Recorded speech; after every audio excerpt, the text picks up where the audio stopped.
Saudara, kenapa Tomang Chapter sampai bisa terkait dengan Nusa Kambangan? Itu karena satu ketika itu Johnny Hetaria itu sebagai saksinya. Ya, kami diizinkan tiba-tiba, kamu mau nggak pergi ke Nusa Kambangan gitu ya? Saya pikir ya udah, ada baiknya. Kenapa? Saya tanya gitu ya.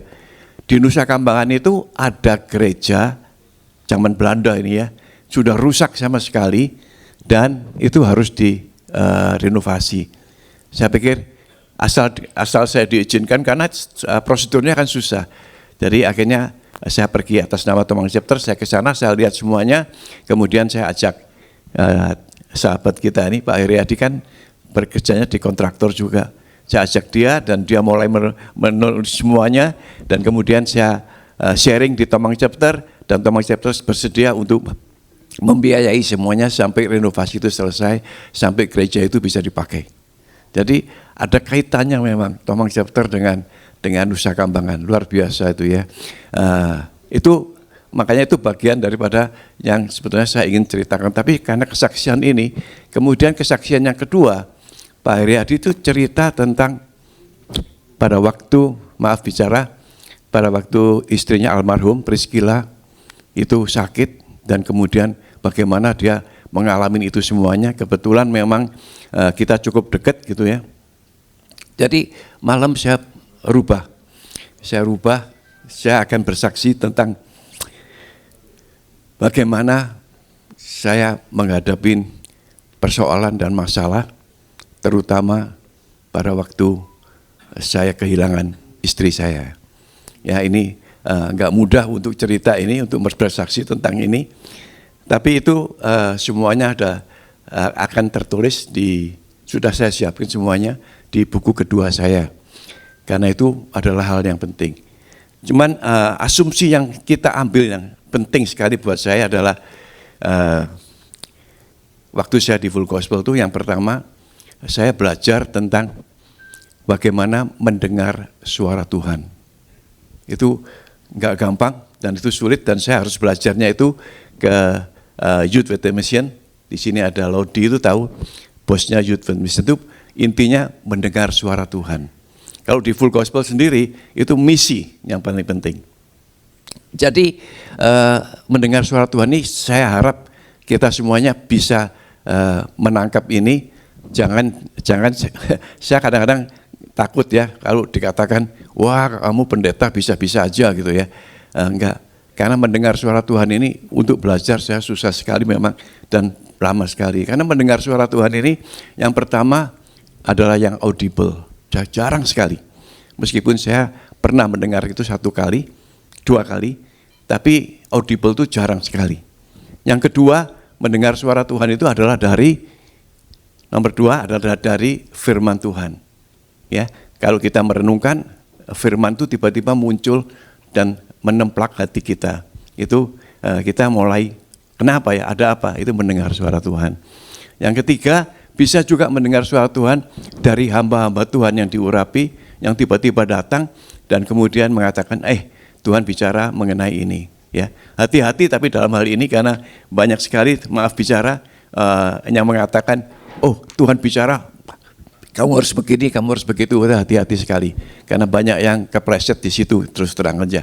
Ya, jadi mendengar suara Tuhan ini penting sekali, saya katakan di depan sini, karena nanti saya akan cerita tentang bagaimana saya mendapatkan dan mendengar suara Dia.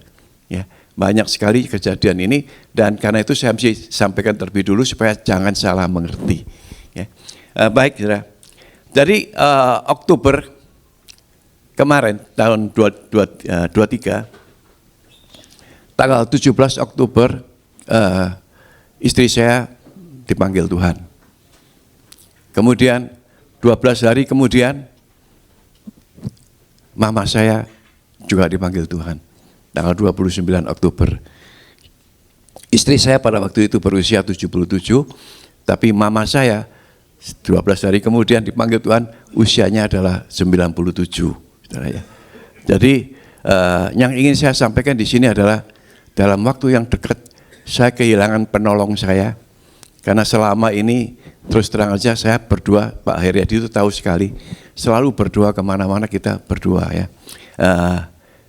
Kalau ada kesempatan gitu ya, saya akan bicara mengenai berkat Tuhan yang luar biasa tentang keluarga, tentang suami istri. Kemudian yang kedua, saya kehilangan pendoa saya, yaitu mama saya sendiri. Yang setiap kali kalau ketemu, mama berdoa loh ya, kamu perlu apa? Berdoa. Saudara, kemarin saya menerima satu video. Kalau saudara mau mendengarkan video ini, mau dapat ya, saya bisa cari linknya. Video tentang pilot Amerika yang ditembak jatuh di Iran. Baru-baru saja kejadiannya. Ada yang sudah pernah baca itu? Ada pernah lihat itu?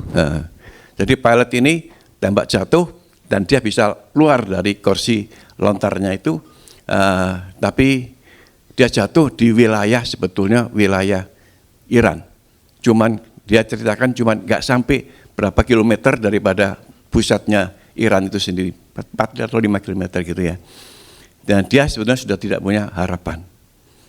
Cuma saudara, dengan dia nggak mengerti sendiri ketika tiba-tiba dia didatengin oleh seseorang dalam kondisi yang parah karena kakinya sakit, dia kondisinya berat sekali. Kenapa saya ceritakan ini? Karena ini merupakan dasar kemudian saya merasa, aduh ini luar biasa. Kemudian didatengin oleh seseorang, dia bilang, aku nggak ngerti siapa dia, tapi pada waktu aku melihat sesuatu yang terang ke depan gitu ya, dia dalam kondisi yang sudah frustrasi, sudah nggak bisa apa-apa, dan dia lihat satu terangnya, dan dia kemudian mendengar suara itu, dan dia lihat orang itu berpakaian putih seperti itu, dan orang ini bicara sangat sederhana sekali. Ayo kamu ikut, aku tahu jalannya. Kita kembali ke tempat campnya Amerika, ya saudara ya. Dan dia ikut. Perjalanannya tidak sederhana, hampir 40 km kira-kira. Dia harus jalan dengan susah payah, naik turun itu kan di gurun kan susah sekali gitu ya. Dia jalan, dia ikutin aja. Sampai yang aneh, ada setiap pos atau setiap pengawal atau setiap apa itu, seakan-akan mereka nggak melihat dia jalan terus sampai di camp itu. Di camp itu, dan setelah sampai, dia diterima semuanya, dia pun mau berterima kasih sudah nggak ada. Dan kemudian dia teringat satu hal. Aku teringat bahwa setiap pagi, kalau aku mau kerja, mau pergi kemana, aku selalu melihat ibuku berdoa. Jadi penting sekali. Dan kemudian dia lapor sama orang tuanya dan mamanya bilang, itu tanggal berapa dan apa yang terjadi? Kamu tahu, setiap pagi aku berdoa buat kamu. Supaya aku nggak bisa menemani, tapi Tuhan menemani kamu. Saudara, ini saya katakan pentingnya seorang ibu berdoa buat anaknya. Dan itu terjadi dengan ibu saya. Setiap pagi, malam, dia berdoa buat saya sendiri. Meskipun banyak teman-teman lain yang berdoa. Dan ini dasar dari kesaksian saya. Saya nggak tahu saya dapat berapa menit ini, sorry Pak Presiden. Saya dapat, karena saya mau jelaskan bagaimana pada waktu istri saya didiagnosis untuk sakit kanker. Itu saya emeritus tahun 21 saudara ya. Dan saya emeritus tahun 21, kemudian Tuhan suruh saya menulis buku, itu bukunya ada di belakang saya. Saya nggak jual buku saudara ya, terus terang aja ini cuman kalau saudara mau baca silakan aja, ambil aja. Cuman saya udah janji sama Pak Mul sama Joni ini, karena mereka ini adalah pokoknya memberi inisiatif atau memberikan sesuatu yang luar biasa buat saya di Tomang Chapter ini. Dia orang yang paling lama saudara, salah satunya Pak Mul itu. Jadi saya bilang, Pak Mul, ini bukunya ambil aja, siapa yang mau silakan ambil, tapi kalau mereka kemudian mau memberi sesuatu, ambil aja buat Pak Mul sama Joni, karena saya merasa mereka sudah menjadi berkat buat saya. Nah, pada waktu itu saya menulis buku, karena setelah emeritus, saya nggak tahu apa yang mesti saya kerjakan, dan anak saya bilang, Papa nulis buku aja, nah itu buku yang pertama ini. Dan ternyata, saya udah menulis, sudah selesai, tahun 22, istri saya didiagnosis untuk kanker. ya. Dan itu berat sekali buat saya karena ada banyak hal lah, termasuk istri saya itu dekat dengan almarhum istrinya Pak Heriadi, ya tahu sendiri kan ya. Yuk, dia selalu cerita, aduh jangan dia melihat bagaimana beratnya kalau terkena kanker seperti itu. Itu dia cerita jangan. Tapi ternyata waktu dia didiagnosis itu sangat down sekali. Jadi sangat down sekali, dan kemudian saya berdoa. Ini di rumah sakit, dan inilah yang saya bilang bagaimana Tuhan itu mengasihi kita dan bagaimana Tuhan itu menuntun kita. Saya berdoa jam 2 pagi, ini di rumah sakit sudah. Di rumah sakit, di kamar itu, saya berdoa, Tuhan, jam 2, jam 3, saya bilang, Tuhan, kenapa terjadi? Biasalah saudara ya, aku sudah melayanin, aku sudah berbuat apapun yang sudah, ya Pak, seakan-akan Tuhan yang sudah kasih kesak aku sudah lakukan itu. Dan dia adalah penolong yang selama ini selalu. Saudara, kalau saya bicara, saya khotbah, biasanya yang berani mengkritik itu ya istri. Ya. Jadi saya sangat kehilangan, saya bilang, Tuhan kenapa harus terjadi hal ini? Apa yang terjadi dengan istri saya gitu ya. Dan pagi itu juga jam 2, jam 3 gitu kira-kira, istri saya di atas, saya di bawah karena saya tidur di sofa. Tiba-tiba saya mendengar suara ini. Dan dia mengatakan, ya kamu jangan takut, aku kan pelihara istri kamu seperti aku melihara kamu. Gak apa-apalah, dia bilang, seakan-akan kecil ini, masalahnya kecil sekali. Cuman dia bilang, kamu harus ikut proses. Saya kaget juga, kenapa kok saya yang diproses gitu ya. Kamu harus ikut proses. Ini yang pertama. Itu terjadi tanggal 19 November tahun 23 di Rumah Sakit Siloam. Kemudian, tahun 22, 19 November tahun 22 itu ya. Kemudian saya telepon anak saya ceritakan, karena kita sangat terbuka antara anak-anak dengan saya ceritakan apa yang terjadi dan lain-lain. Dan anak saya yang di New Zealand, itu kemudian dia, Pak, aku juga dapat hal yang sama. Udah Papa ikutin aja prosesnya. Aneh juga ya. Dan anehnya, saya merasa ini benar nggak Tuhan gitu ya. Apa yang terjadi saudara? Di kamar istri saya, ini di Siloam, di kamar, di tempat cukup baik, di kamar. Ternyata ada air. Jadi saya di bawah, di sofa, saya waktu mau turun itu saya lihat ada air di lantainya itu. Ini rumah sakit tuh saudara ya. Bisa ada air gitu ya, menggenang. Saya pikir ini apa AC-nya, apa ini ya. Saya heran sekali ya. Dan saya lihat istri saya juga nggak mungkin dia ngompol atau gimana karena dia masih pakai kateter dan lain-lain ya. Jadi nggak mungkin. Kemudian saya lihat juga tempat kencing itu juga nggak ada yang bocor itu. Saya panggil perawatnya. Saya lapor, ini kenapa kok bisa jadi begini? Dan perawatnya bilang, wah saya juga nggak ngerti ini kenapa. Dan yang aneh saudara, waktu dia buka drawernya, ada lacinya, waktu dia buka drawernya bisa ada air. Waduh, dia juga nggak enak sekali. Dia bilang, nanti ini kita bersihkan aja. Cuman saya merasakan satu hal. Tuhan kadang-kadang memberikan tanda-tanda yang kita nggak masuk akal rasanya. Tapi saya tahu Tuhan cuma ingin tahu bahwa, ingin kasih bahwa saya ada bersama dengan kamu. Udah, itu pertama. Itu yang pertama kali terjadi di tahun 22. Selanjutnya ada banyak sekali terjadi ya saudara ya. Saya nggak banyak ini cerita, tapi tanggal 25 Desember tahun 22 itu juga dia ada di rumah sakit, yang pertama di Siloam, yang kedua Siloam juga tapi di MRCC. Karena dirujuk ke situ. Itu khusus untuk kanker.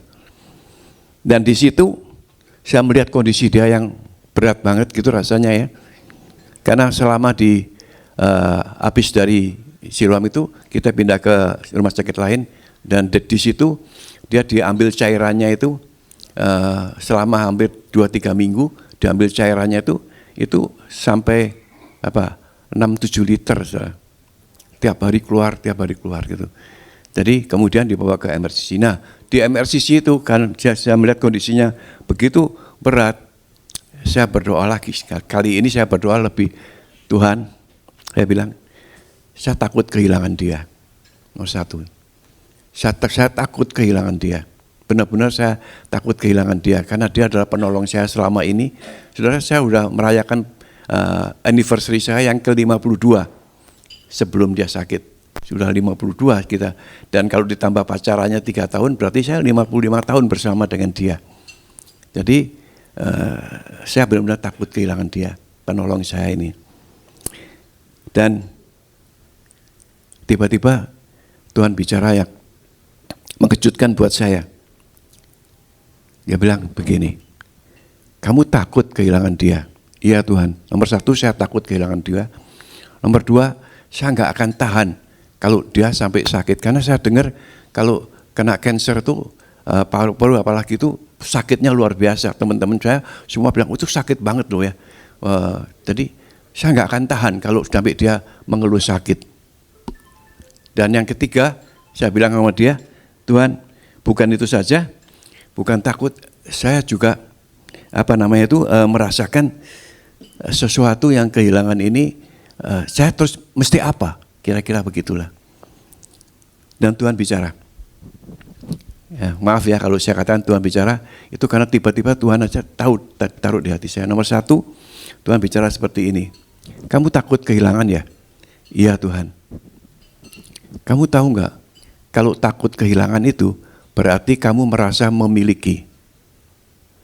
Kaget saya. Kamu tahu nggak, istri kamu tuh milikku. Istri kamu tuh milikku, dia bilang. Jadi kalau kamu setiap kali bicara di khotbah atau bicara di mana-mana, segala sesuatu ini adalah milik Tuhan, ya itu kan ya. Selalu berkata gitu ya. Kita kalau meninggal nanti tidak akan membawa apa-apa dan lain-lain. Kenapa? Ketika istri kamu aku panggil, kamu takut kehilangan, berarti kamu merasa memiliki dong. Iya Tuhan. Jadi nomor 1 itu. Kedua, udah waktunya, sorry ya. Yang kedua, aku takut sakit itu Tuhan. Saudara, aneh. Dia sakit di MRCC pun di tempat tempat itu pokoknya di tempat ICU. Ya, sorry, di tempat ICU pun ya Tuhan, saya ngelihat banget semua kejadian banget. Kemudian dokternya juga kasih obat-obatan yang seperti itu ya, artinya menahan sakit dan lain, sudah berat sekali gitu ya. Tapi sampai dia dipanggil Tuhan, sampai Tuhan panggil, dia tidak pernah mengeluh sakit, tidak pernah mengeluh sakit. Jadi obat-obatan yang dikasih oleh dokter itu pun saya nggak berani ngasih, wong dia nggak pernah sakit ya. Kalau saya tanya ada sakit ini enggak, sakit enggak. Anak saya terutama yang paling suka, mah sakit nggak mah? Enggak. Jadi obatnya nggak dikasih. Itu yang kedua. Yang ketiga, aku sayang gitu loh. Aku sayang benar-benar sama dia ini karena sejak menikah dan kita berdua memang nggak pernah pacaran sampai menikah. Kemudian Tuhan bilang, apakah aku nggak lebih sayang dibandingkan kamu sama dia? Saudara, hal-hal seperti ini tiba-tiba menemplak saya dan saya ingin, sebetulnya saya masih ada agak panjang gitu ya saya, tapi karena waktunya udah sampai, saya sorry aja ya, saya ingin katakan yang terakhir. Yang terakhir ini adalah ketika istri saya udah meninggal dan lain-lain, kemudian saya bertanya sama Tuhan, Tuhan, sekarang apa yang mesti saya lakukan? Saya udah emeritus, sudah tahu kan? Emeritus itu pensiunnya pendeta tuh, sudah tahu kan? Kalau emeritus ya pendeta lain lah sama emeritusnya perusahaan gitu ya. Mungkin ada dana pensiun, apa? Saya nggak punya asuransi. Saya juga pernah waktu membayar dana pensiun gitu ya. Tapi ternyata setelah mau saya ambil hasilnya boleh dikatakan mengecewakan sekali gitu ya. Jadi Saya nggak punya dana pensiun, saya nggak punya ini. Saudara, apa yang terjadi sebetulnya? Selama istri saya sakit, dan ini saya jelaskan, saya tidak akan berani mengatakan yang aneh-aneh, saya takut Tuhan terus terang. Waktu saya masuk ke rumah sakit yang pertama, uang di rekening, kita punya rekening masing-masing, tapi rekening saya ini yang saya pegang terus ya, uang di rekening saya itu 65 juta, 64 juta di rekening saya. Saya masuk rumah sakit yang pertama. Di situ sekian lama, berapa ya, 7, 8, itu pemeriksaannya macam-macam lah, banyak sekali gitu ya. Kemudian dipindah ke rumah sakit yang kedua, di situ yang diambil cairannya itu, ya, saya nggak tahu, pokoknya saya bayar aja, semua saya bayar pakai uang saya itu. Di rumah sakit yang kedua banyak sekali dokter, banyak sekali masalah yang harus dilakukan gitu ya. Tapi waktu saya keluar dari rumah sakit yang kedua, karena harus dipindah ke MRCC, ke rumah sakit kanker yang spesial ini, saudara, saya bayar semuanya. Uang di rekening saya 100, saudara. Uang di rekening saya 100. Saya pindah ke MRCC, berarti uang 100 itu kan ya, selama di MRCC, dengan segala obat, dengan segala dokter, dengan segala rumah sakit yang lakukan, sampai dia boleh rawat jalan, saya keluar dari MRCC, uang di rekening saya 200. Saudara. Saya nggak tahu, tapi saya tahu. Di sini banyak sekali yang mengasihi Tuhan dengan luar biasa. Saya tahu. Heriadi dengar, Heriadi juga. Jadi ada banyak sekali, saya nggak tahu dari mana saja, kemudian transfer ke rekening saya. Sudah bisa bayangin berapa jumlahnya itu, saya nggak tahu. Tapi saya ingin katakan, Tuhan hidup. Tuhan itu mengasihi kita semua. Tuhan itu Tuhan yang berbicara. Dan Tuhan adalah Tuhan yang menepati janjinya. Yang ini saya sampaikan kepada kita semuanya. Dan yang terakhir, ketika saya berdoa, Tuhan saya mesti apa? Tuhan kasih ke saya ayat Yeskiel 24. Nanti baca dari rumah mulai ayat 16. Ayatnya nggak enak sekali. Tuhan bicara begini sama Yeskiel. Yeskiel, aku ambil istri kesayanganmu. Jelas loh. Kata-katanya seperti itu.